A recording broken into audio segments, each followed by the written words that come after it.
Have you ever been guilty about falling asleep in your tree stand while you're hunting? Biden. I'm glad I had this little setup. I have, and I will be again. I want to show you two different uses for this one rope system. When I first got into hunting, I had the mindset of, I'll never fall asleep. I used to be a soldier. I'll stay awake through anything. But after the years of hunting and being out in the forest, only a matter of time before you're like, man, the nap sounds real nice. I blew out a hunt a couple years ago. Not so much of snoring, but because of the alignment of my airway. I'd fallen asleep, but I wasn't in this position. It was the opened airway. So I think I was just sleeping, and when my head tilted back, my airway opened, made some sort of noise, scared the animal. And since then, I've learned if I'm going to fall asleep, sometimes it just happens, and cozy and keep my head down. And even though I may snore from this position, it's generally a lot quieter than the So this is your tip number one. If you feel like you're going to fall asleep, try to keep your chin down. I devised this little system because I'm so guilty of falling asleep, and I don't fight it. It's just nice, especially if you're in the tree before sunup. There's really no reason to be awake, and I'll doze off.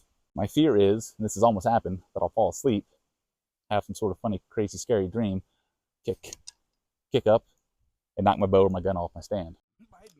Now, without that set up, that would have gone flying.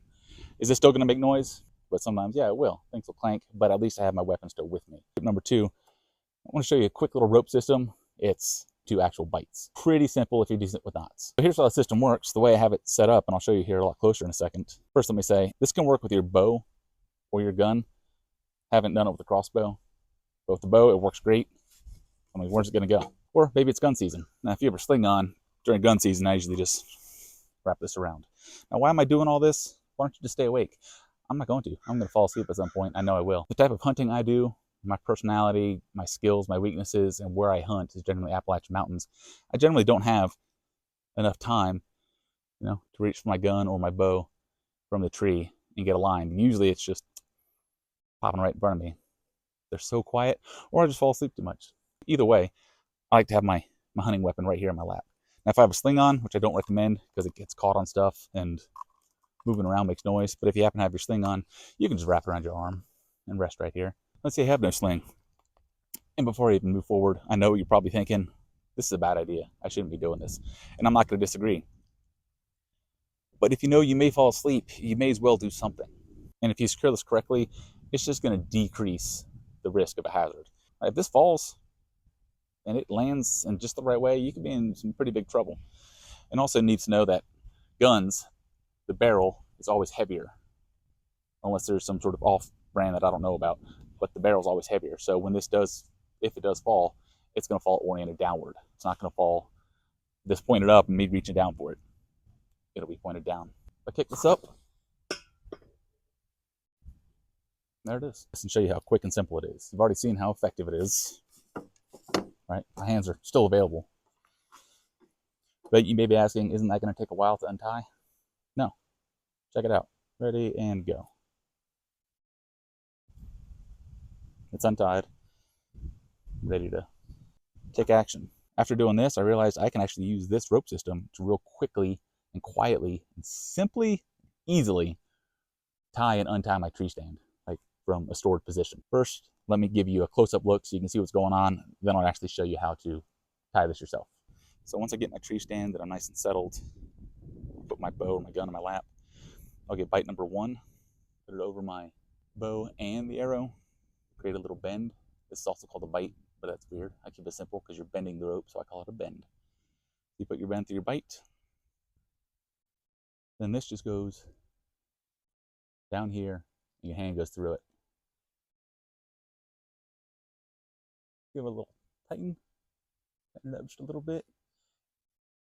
And then I let this just sit in my hand. Sometimes I might wrap it around a finger, just for extra security. The only way this is going to come out and fall on the ground is if all of this unravels and all of this cordage slips out. If you wake up and don't have the reflexes to grab your bow before it hits the ground with all that, I don't know what to tell you.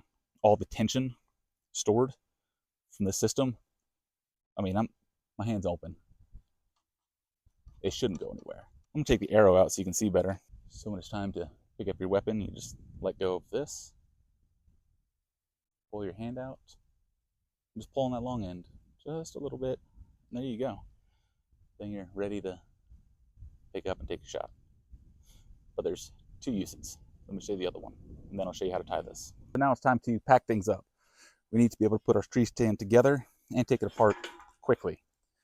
So I'm going to show you how rapid this can be, and then I'll actually show you the steps.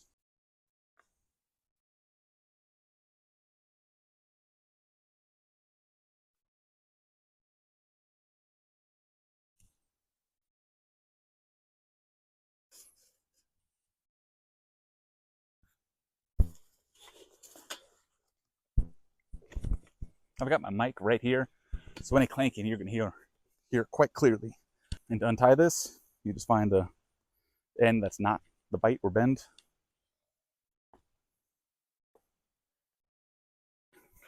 And you're ready to get set up. Finally, let me show you how to do this up close. You want to tie onto this first. The reason is when we pull tension, if we tie here, and so we tie into this one, as we pull tension, this string is going to move, and this is going to create that sound versus metal on cordage, significantly quieter. And I don't care what kind of knot you tie on this. I'm going to tie just a basic slip knot. Okay, you want it roughly in the center. I'm going to tie a bowline because it's what I like and takes up a little less cordage. If you want to see a video on how I tie this, check out last week's video.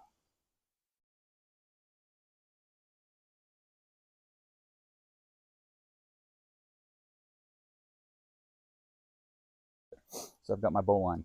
This distance between the knot and the bowline does matter. I can tell right now it's about 1.5 inches, give or take. And this length, probably looking at roughly 4 inches. That matters, so I'm just going to come under with my bite, let this go with it. All right, so that way my bite's on top and I can see what I'm working with. If I do it the other way, the bite ends up on bottom. Going through the bite once, twice. So when I pull tension, I have stored friction here. Pull it really, really, really tight. And it's going to stay pretty well. But now all we do is tie a slip knot.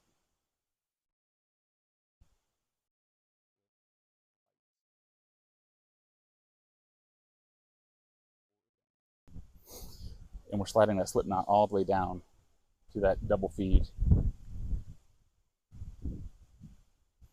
Essentially what we're doing is tying a stopper knot. Pull that nice and tight. And we're good to go. That's not, let me put some torque into it. I say it frequently, I'm a big guy. All you need to do is tug on the tag end, give a little flick, untie it. It's that easy.